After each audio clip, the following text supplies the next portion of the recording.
ಕೆಂಪೇಗೌಡ ಅಂತಾರಾಷ್ಟ್ರೀಯ ವಿಮಾನ ನಿಲ್ದಾಣದಲ್ಲಿ ಇಷ್ಟು ದಿನ ಪ್ರಯಾಣಿಕರು ಕ್ಯಾಬ್ಗಳಲ್ಲಿ ನೆಮ್ಮದಿಯಾಗಿ ಪ್ರಯಾಣ ಬೆಳೆಸ್ತಾ ಇದ್ರು. ಆದರೆ ಇತ್ತೀಚೆಗೆ ಏರ್ಪೋರ್ಟ್ನಲ್ಲಿ ಕ್ಯಾಬ್ಗಳ ಸಂಖ್ಯೆ ಕಡಿಮೆಯಾಗಿದ್ದು ಪ್ರಯಾಣಿಕರು ಕ್ಯಾಬ್ ಹತ್ತೋಕೆ ಕ್ಯೂ ನಿಲ್ಲೋ ಪರಿಸ್ಥಿತಿ ಎದುರಾಗಿದೆ. ಇದಕ್ಕೆ ಕಾರಣ ಏನ್ ಗೊತ್ತಾ? ಈ ಸ್ಟೋರಿ ನೋಡಿ.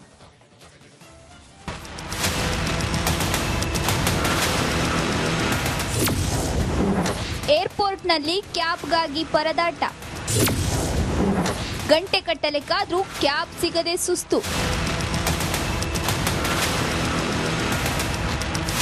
ಏರ್ಪೋರ್ಟ್ನಲ್ಲಿ ಕ್ಯಾಬ್ಗಳಿಗಾಗಿ ಕ್ಯೂ ನಿಂತಿರೋ ಪ್ರಯಾಣಿಕರು, ನಗರದ ವಿವಿಧೆಡೆಗೆ ತೆರಳಲು ಪ್ರಯಾಣಿಕರ ಪರದಾಟ. ಈ ಎಲ್ಲ ದೃಶ್ಯಗಳು ಕಂಡು ಬಂದಿದ್ದು ಕೆಂಪೇಗೌಡ ಅಂತಾರಾಷ್ಟ್ರೀಯ ವಿಮಾನ ನಿಲ್ದಾಣದಲ್ಲಿ. ಅಂದಹಾಗೆ ಏರ್ಪೋರ್ಟ್ನಲ್ಲಿ ಕಳೆದೊಂದು ತಿಂಗಳಿನಿಂದ ಕ್ಯಾಬ್ಗಳ ಸಮಸ್ಯೆಯಿಂದ ಪ್ರಯಾಣಿಕರು ಪರದಾಡ್ತಿದ್ದಾರೆ. ಇನ್ನು ಏರ್ಪೋರ್ಟ್ನಲ್ಲಿ ಓಲಾ, ಉಬರ್, ಏರ್ಪೋರ್ಟ್ ಟ್ಯಾಕ್ಸಿ ಮೇರು ಅಂತ ಸಾವಿರಾರು ಕ್ಯಾಬ್ಗಳಿವೆ. ಆದರೆ ಇತ್ತೀಚೆಗೆ ಓಲಾ, ಉಬರ್ ಕ್ಯಾಬ್ಗಳ ಸಂಖ್ಯೆ ಕಡಿಮೆಯಾಗಿದ್ದು ಕ್ಯಾಬ್ಗಳಿಗಾಗಿ ಪ್ರಯಾಣಿಕರು ಏರ್ಪೋರ್ಟ್ನಲ್ಲಿ ಕ್ಯೂ ನಿಲ್ಲಬೇಕಾದ ಪರಿಸ್ಥಿತಿ ಎದುರಾಗಿದೆ. ಕ್ಯೂ ತುಂಬ ಇದ್ದಾರೆ ಸರ್, ತುಂಬ ಕ್ಯಾಬ್ ಇಲ್ಲ. ಕ್ಯಾಬ್ ಇದ್ರೂ ಕೂಡ ರೆಸ್ಪಾನ್ಸ್ ಇಲ್ಲ. ಕೇಳಿದ್ರೆ ಇಲ್ಲ ಸರ್, ಜನ ಎಲ್ಲ ಬುಕ್ ಆಗ್ತಿದೆ ಅಂತಾರೆ. ಬಟ್ ನೀವೇ ನೋಡ್ತಾ ಇದ್ದಾರೆ, ಎಲ್ಲಿದೆ ಗಾಡಿಗಳು? ಜನ ನಿಂತಿದ್ದಾರೆ, ಗಾಡಿಗಳಿಲ್ಲ ನಿಮಗೆ. ಅಂದಹಾಗೆ ವೀಕೆಂಡ್ನಲ್ಲಿ ಅತಿ ಹೆಚ್ಚು ಪ್ರಯಾಣಿಕರು ಬೇರೆ ಬೇರೆ ಕಡೆ ತೆರಳಿ ರಾಜ್ಯಕ್ಕೆ ವಾಪಸ್ ಆಗ್ತಾರೆ. ಈ ವೇಳೆ ಮಿಡ್ ನೈಟ್ ವರೆಗೂ ಓಲಾ, ಉಬರ್ ಸಿಗದೆ ಬುಕ್ ಮಾಡಿ ಕಾಯುವ ಪರಿಸ್ಥಿತಿ ನಿರ್ಮಾಣವಾಗಿದೆ. ಇನ್ನು ಲಕ್ಷಾಂತರ ರೂಪಾಯಿ ಬಂಡವಾಳ ಹಾಕಿ ಕಾರು ಖರೀದಿಸಿ ಓಲಾ, ಉಬರ್ಗೆ ಅಟ್ಯಾಚ್ ಮಾಡಿರೋ ಚಾಲಕರಿಗೆ ಓಲಾ, ಉಬರ್ ಪ್ರತಿ ಕಿಲೋಮೀಟರ್ಗೆ ಕೊಡುವ ಹಣ ವರ್ಕೌಟ್ ಆಗ್ತಿಲ್ಲ ಅನ್ನೋ ಮಾತು ಕೇಳಿ ಬಂದಿದೆ. ಪಾಪ ಅವ್ರಿಗೆ 10 ರೂಪಾಯಿ 11 ರೂಪಾಯಿ ಕಿಲೋಮೀಟ್ರ್ ಕೊಡ್ತಾನೆ. ಅದೇನು ವರ್ಕೌಟ್ ಆಗಬೇಕು? ಯಾವ ಸಂತೋಷಕ್ಕೆ ಬರ್ತಾರೆ ಇಲ್ಲಿ ಏರ್ಪೋರ್ಟಿಂದ ಪಿಕಪ್ ಮಾಡೋಕ್ಕೆ? ಅದೇ ಸಂಡೇ ಶನಿವಾರ ಆದರೆ ಸಿಟಿಯಲ್ಲಿ ರೇಟ್ ಕೊಡ್ತಾನೆ. ಅಲ್ಲಿ ಕಿಲೋಮೀಟ್ರಿಗೆ 20-25 ರೂಪಾಯಿ ಕೊಡ್ತಾನೆ, ಚಿಕ್ಕ ಗಾಡಿಗಾದ್ರೂ, ಸೆಡನ್ ಗಾಡಿಗೆ. ಇಲ್ಲಿ ಏರ್ಪೋರ್ಟಿಂದ ಹಾಕ್ಕೊಂಡು ಹೋಗಿ 8 ರೂಪಾಯಿ 9 ರೂಪಾಯಿ 10 ರೂಪಾಯಿಗೆ ಏನಕ್ಕೆ ಬರ್ತಾರೆ ಅವರು? ಓಲಾ, ಉಬರ್ ಪ್ರತಿ ಕಿಲೋಮೀಟರ್ಗೆ ಚಾಲಕರಿಗೆ ಏರ್ಪೋರ್ಟ್ನಿಂದ ನಗರಕ್ಕೆ 10ರಿಂದ 11 ರೂಗಳನ್ನು ಕೊಡುತ್ತಿದೆಯಂತೆ. ಆದರೆ ಬೆಂಗಳೂರು ನಗರದಲ್ಲಿ ಓಲಾ, ಉಬರ್ ಪಿಕಪ್ಗೆ ಪ್ರತಿ ಕಿಲೋಮೀಟರ್ಗೆ 25 ರೂಪಾಯಿ ಆ್ಯಪ್ನವರು ಕೊಡುತ್ತಿದ್ದು ಏರ್ಪೋರ್ಟ್ನಿಂದ ನಗರದಲ್ಲೇ ಕೆಲಸ ಮಾಡೋದು ಬೆಟರ್ ಅಂತ ಚಾಲಕರು ಹೇಳ್ತಿದ್ದಾರೆ. ಮಂಜುನಾಥ್ ದಿನ್ನೂರು, ರಿಪಬ್ಲಿಕ್ ಕನ್ನಡ, ದೇವನಹಳ್ಳಿ. ಅದು ಮಠ ಮಧ್ಯಾಹ್ನ. ಮನೆಯವರೆಲ್ಲ ತಮ್ಮ ಕೆಲಸದಲ್ಲಿ ಬ್ಯುಸಿ ಆಗಿದ್ರು. ವೃದ್ಧ ತನ್ನ ಕೊಠಡಿಯಲ್ಲಿ ಮಲಗಿದ್ದ. ಈ ವೇಳೆ ಕಳ್ಳ ಹೆಜ್ಜೆ ಇಟ್ಟು ಎಂಟ್ರಿ ಕೊಟ್ಟ ಖದೀಮ ಏನೇನೆಲ್ಲ ಎಗರಿಸಿದ್ದಾನೆ ಗೊತ್ತಾ? ಅದ್ರ ಕಂಪ್ಲೀಟ್ ಡೀಟೇಲ್ಸ್ ನಿಮ್ಮ ಮುಂದೆ. ಹಾಡಹಗಲೇ ಮನೆಗೆ ನುಗ್ಗಿ ಕಳ್ಳತನ. ಕುಟುಂಬಸ್ಥರು ಮನೆಯಲ್ಲಿದ್ರು ಕೈಚಳಕ. ಅತ್ತ ಇತ್ತ ನೋಡ್ತಾ ಮನೆಯೊಳಗೆ ಎಂಟ್ರಿ ಕೊಡ್ತಿರೋ ಈ ಆಸಾಮಿ ಕ್ಷಣಾರ್ಧದಲ್ಲಿ ಕೈಚಳಕ ತೋರಿದ್ದ. ಮಠ ಮಧ್ಯಾಹ್ನವೇ ಮನೆಗೆ ಎಂಟ್ರಿ ಕೊಟ್ಟು ಚಿನ್ನಾಭರಣ ದೋಚಿದ್ದ ಈ ಕದೀಮ ಪೊಲೀಸ್ ಠಾಣೆಯಲ್ಲಿ ಅದೇಗೆ ನಿಂತಿದ್ದಾನೆ ನೋಡಿ. ಹೌದು, ಸೆಪ್ಟೆಂಬರ್ 28ರಂದು ಸಂಜೆ 3:42 ಸಮಯ ಬಸವನಗುಡಿಯ ಉತ್ತರಾದಿ ಮಠ ರಸ್ತೆಯಲ್ಲಿರುವ ಸಮೀರ್ ಕಟ್ಟಿ ಕುಟುಂಬಸ್ಥರು ಮನೆಯ ಬಾಗಿಲು ತೆರೆದಿಟ್ಟಿದ್ರು. ಏಕಾದಶಿ ಇದ್ದಿದ್ರಿಂದ ಸಮೀರ್ ಕಟ್ಟೆ ತಾಯಿ ಹಾಗೂ ಸ್ನೇಹಿತೆಯರು ಅಡುಗೆ ಕೋಣೆಯಲ್ಲಿ ರಾಮ ಭಜನೆ ಮಾಡಿಕೊಂಡಿದ್ದಾರೆ. ಸಮೀರ್ 1ನೇ ಮಹಡಿಯ ಕೋಣೆಯಲ್ಲಿದ್ರು. ಆಗ ಎಂಟ್ರಿ ಕೊಟ್ಟ ಕದೀಮ ಗಾಢ ನಿದ್ರೆಯಲ್ಲಿದ್ದ ವೃದ್ಧನ ಪಕ್ಕದಲ್ಲಿದ್ದ ಸ್ಯಾಮ್ಸಂಗ್ ಮೊಬೈಲ್, ಬ್ಯಾಗ್ನಲ್ಲಿದ್ದ 67,500 ರೂಪಾಯಿ ನಗದು ಹಣ, 20 ಗ್ರಾಂ ಚಿನ್ನಾಭರಣ ಕದ್ದು ಪರಾರಿಯಾಗಿದ್ದ. ಘಟನೆ ಸಂಬಂಧ ಸಮೀರ್ ಕಟ್ಟಿ ಶಂಕರಪುರ ಪೊಲೀಸ್ ಠಾಣೆಯಲ್ಲಿ ದೂರು ದಾಖಲಿಸಿದ್ದರು. ಸಿಸಿಟಿವಿ ದೃಶ್ಯ ವಶಕ್ಕೆ ಪಡೆದಿದ್ದ ಪೊಲೀಸರು ಆರೋಪಿ ಅಫ್ರೀದಿ ಎಂಬಾತನನ್ನ ಬಂಧಿಸಿ ನಗದು ಹಣ ಹಾಗೂ ಚಿನ್ನಾಭರಣವನ್ನ ವಶಕ್ಕೆ ಪಡೆದುಕೊಂಡಿದ್ದಾರೆ. ಸುಮಾರಿಗೆ ರಸ್ತೆ ಮೇಲೆ ಹೋಗ್ತಾ ಇದ್ದ ಒಬ್ಬ ಕಳ್ಳ ಮನೆಯಲ್ಲಿ ನುಗ್ಗಿ ಸರಿಸುಮಾರು ಒಂದು 62,000 ಕ್ಯಾಶ್ ಹಾಗೂ ಒಂದು 16 ಗ್ರಾಮ್ ಬಂಗಾರನ ಮನೆಯಿಂದ ಕಳ್ಳತನ ಮಾಡಿಕೊಂಡು ಹೋಗಿರ್ತಾನೆ. ಇತ್ತೀಚೆಗೆ ಮನೆಯೊಳಗೆ ಜನರಿದ್ರೂ ಕದೀಮರು ಕಳ್ಳತನಕ್ಕೆ ಇಳಿಯುತ್ತಿದ್ದಾರೆ. ಯಾವುದಕ್ಕೂ ಮನೆ ಬಾಗಿಲು ತೆರೆದು ಬಿಡುವ ಮುನ್ನ ಹುಷಾರ್. Madesh, crime bureau, republic Kannada, Bengaluru. Kempegowda ಅಂತಾರಾಷ್ಟ್ರೀಯ ವಿಮಾನ ನಿಲ್ದಾಣದಲ್ಲಿ ಇಷ್ಟು ದಿನ ಪ್ರಯಾಣಿಕರು ಕ್ಯಾಬ್ಗಳಲ್ಲಿ ನೆಮ್ಮದಿಯಾಗಿ ಪ್ರಯಾಣ ಬೆಳೆಸ್ತಾ ಇದ್ರು. ಆದರೆ ಇತ್ತೀಚೆಗೆ ಏರ್ಪೋರ್ಟ್ನಲ್ಲಿ ಕ್ಯಾಬ್ಗಳ ಸಂಖ್ಯೆ ಕಡಿಮೆಯಾಗಿದ್ದು ಪ್ರಯಾಣಿಕರು ಕ್ಯಾಬ್ ಹತ್ತೋಕೆ ಕ್ಯೂ ನಿಲ್ಲೋ ಪರಿಸ್ಥಿತಿ ಎದುರಾಗಿದೆ. ಇದಕ್ಕೆ ಕಾರಣ ಏನ್ ಗೊತ್ತಾ? ಈ ಸ್ಟೋರಿ ನೋಡಿ.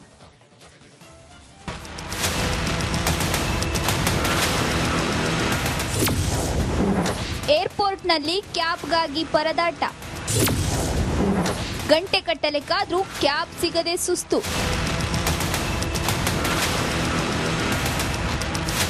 ಏರ್ಪೋರ್ಟ್ನಲ್ಲಿ ಕ್ಯಾಬ್ಗಳಿಗಾಗಿ ಕ್ಯೂ ನಿಂತಿರೋ ಪ್ರಯಾಣಿಕರು. ನಗರದ ವಿವಿಧೆಡೆಗೆ ತೆರಳಲು ಪ್ರಯಾಣಿಕರ ಪರದಾಟ. ಈ ಎಲ್ಲ ದೃಶ್ಯಗಳು ಕಂಡು ಬಂದಿದ್ದು ಕೆಂಪೇಗೌಡ ಅಂತಾರಾಷ್ಟ್ರೀಯ ವಿಮಾನ ನಿಲ್ದಾಣದಲ್ಲಿ. ಅಂದಹಾಗೆ ಏರ್ಪೋರ್ಟ್ನಲ್ಲಿ ಕಳೆದೊಂದು ತಿಂಗಳಿನಿಂದ ಕ್ಯಾಬ್ಗಳ ಸಮಸ್ಯೆಯಿಂದ ಪ್ರಯಾಣಿಕರು ಪರದಾಡ್ತಿದ್ದಾರೆ. ಇನ್ನು ಏರ್ಪೋರ್ಟ್ನಲ್ಲಿ ಓಲಾ, ಉಬರ್, ಏರ್ಪೋರ್ಟ್ ಟ್ಯಾಕ್ಸಿ ಮೇರು ಅಂತ ಸಾವಿರಾರು ಕ್ಯಾಬ್ಗಳಿವೆ. ಆದರೆ ಇತ್ತೀಚೆಗೆ ಓಲಾ, ಉಬರ್ ಕ್ಯಾಬ್ಗಳ ಸಂಖ್ಯೆ ಕಡಿಮೆಯಾಗಿದ್ದು ಕ್ಯಾಬ್ಗಳಿಗಾಗಿ ಪ್ರಯಾಣಿಕರು ಏರ್ಪೋರ್ಟ್ನಲ್ಲಿ ಕ್ಯೂ ನಿಲ್ಲಬೇಕಾದ ಪರಿಸ್ಥಿತಿ ಎದುರಾಗಿದೆ. ಕ್ಯೂ ತುಂಬ ಇದ್ದಾರೆ ಸರ್, ತುಂಬ ಕ್ಯಾಬ್ ಇಲ್ಲ. ಕ್ಯಾಬ್ ಇದ್ದರೂ ಕೂಡ ರೆಸ್ಪಾನ್ಸ್ ಇಲ್ಲ. ಕೇಳಿದ್ರೆ ಇಲ್ಲ ಸರ್, ಜನ ಎಲ್ಲ ಬುಕ್ ಆಗ್ತಿದೆ ಅಂತಾರೆ. ಬಟ್ ನೀವೇ ನೋಡ್ತಾ ಇದ್ದಾರೆ ಎಲ್ಲಿದೆ ಗಾಡಿಗಳು, ಜನ ನಿಂತಿದ್ದಾರೆ ಅಥವಾ ಗಾಡಿಗಳಿಲ್ಲ ನಿಮಗೆ. ಅಂದಹಾಗೆ ವೀಕೆಂಡ್ನಲ್ಲಿ ಅತಿ ಹೆಚ್ಚು ಪ್ರಯಾಣಿಕರು ಬೇರೆ ಬೇರೆ ಕಡೆ ತೆರಳಿ ರಾಜ್ಯಕ್ಕೆ ವಾಪಸ್ ಆಗ್ತಾರೆ. ಈ ವೇಳೆ ಮಿಡ್ನೈಟ್ ವರೆಗೂ ಓಲಾ, ಉಬರ್ ಸಿಗದೆ ಬುಕ್ ಮಾಡಿ ಕಾಯುವ ಪರಿಸ್ಥಿತಿ ನಿರ್ಮಾಣವಾಗಿದೆ. ಇನ್ನು ಲಕ್ಷಾಂತರ ರೂಪಾಯಿ ಬಂಡವಾಳ ಹಾಕಿ ಕಾರು ಖರೀದಿಸಿ ಓಲಾ, ಉಬರ್ಗೆ ಅಟ್ಯಾಚ್ ಮಾಡಿರೋ ಚಾಲಕರಿಗೆ ಓಲಾ, ಉಬರ್ ಪ್ರತಿ ಕಿಲೋಮೀಟರ್ಗೆ ಕೊಡುವ ಹಣ ವರ್ಕೌಟ್ ಆಗ್ತಿಲ್ಲ ಅನ್ನೋ ಮಾತು ಕೇಳಿ ಬಂದಿದೆ. ಪಾಪ ಅವ್ರಿಗೆ 10 ರೂಪಾಯಿ 11 ರೂಪಾಯಿ ಕಿಲೋಮೀಟ್ರ್ ಕೊಡ್ತಾನೆ. ಅದೇನು ವರ್ಕೌಟ್ ಆಗಬೇಕು? ಯಾವ ಸಂತೋಷಕ್ಕೆ ಬರ್ತಾರೆ ಇಲ್ಲಿ ಏರ್ಪೋರ್ಟಿಂದ ಪಿಕಪ್ ಮಾಡೋಕ್ಕೆ? ಅದೇ ಸಂಡೇ ಶನಿವಾರ ಆದರೆ ಸಿಟಿಯಲ್ಲಿ ರೇಟ್ ಕೊಡ್ತಾನೆ. ಅಲ್ಲಿ ಕಿಲೋಮೀಟ್ರಿಗೆ 20-25 ರೂಪಾಯಿ ಕೊಡ್ತಾನೆ ಚಿಕ್ಕ ಗಾಡಿಗಾದ್ರೂ, ಸೆಡನ್ ಗಾಡಿಗೆ. ಇಲ್ಲಿ ಏರ್ಪೋರ್ಟಿಂದ ಹಾಕ್ಕೊಂಡು ಹೋಗಿ 8 ರೂಪಾಯಿ 9 ರೂಪಾಯಿ 10 ರೂಪಾಯಿಗೆ ಏನಕ್ಕೆ ಬರ್ತಾರೆ ಅವರು? ಓಲಾ, ಉಬರ್ ಪ್ರತಿ ಕಿಲೋಮೀಟರ್ಗೆ ಚಾಲಕರಿಗೆ ಏರ್ಪೋರ್ಟ್ನಿಂದ ನಗರಕ್ಕೆ 10 ರಿಂದ 11 ರೂಗಳನ್ನು ಕೊಡುತ್ತಿದೆಯಂತೆ. ಆದರೆ ಬೆಂಗಳೂರು ನಗರದಲ್ಲಿ ಓಲಾ, ಉಬರ್ ಪಿಕಪ್ಗೆ ಪ್ರತಿ ಕಿಲೋಮೀಟರ್ಗೆ 25 ರೂಪಾಯಿ ಆ್ಯಪ್ನವರು ಕೊಡುತ್ತಿದ್ದು ಏರ್ಪೋರ್ಟ್ನಿಂದ ನಗರದಲ್ಲೇ ಕೆಲಸ ಮಾಡೋದು ಬೆಟರ್ ಅಂತ ಚಾಲಕರು ಹೇಳ್ತಿದ್ದಾರೆ. ಮಂಜುನಾಥ್ ದಿನ್ನೂರು, ರಿಪಬ್ಲಿಕ್ ಕನ್ನಡ, ದೇವನಹಳ್ಳಿ. ಅದು ಮಠ ಮಧ್ಯಾಹ್ನ. ಮನೆಯವರೆಲ್ಲ ತಮ್ಮ ಕೆಲಸದಲ್ಲಿ ಬ್ಯುಸಿಯಾಗಿದ್ರು. ವೃದ್ಧ ತನ್ನ ಕೊಠಡಿಯಲ್ಲಿ ಮಲಗಿದ್ದ. ಈ ವೇಳೆ ಕಳ್ಳ ಹೆಜ್ಜೆ ಇಟ್ಟು ಎಂಟ್ರಿ ಕೊಟ್ಟ ಖದೀಮ ಏನೇನೆಲ್ಲ ಎಗರಿಸಿದ್ದಾನೆ ಗೊತ್ತಾ? ಅದ್ರ ಕಂಪ್ಲೀಟ್ ಡೀಟೇಲ್ಸ್ ನಿಮ್ಮ ಮುಂದೆ. ಹಾಡಹಗಲೇ ಮನೆಗೆ ನುಗ್ಗಿ ಕಳ್ಳತನ. ಕುಟುಂಬಸ್ಥರು ಮನೆಯಲ್ಲಿದ್ರು ಕೈಚಳಕ.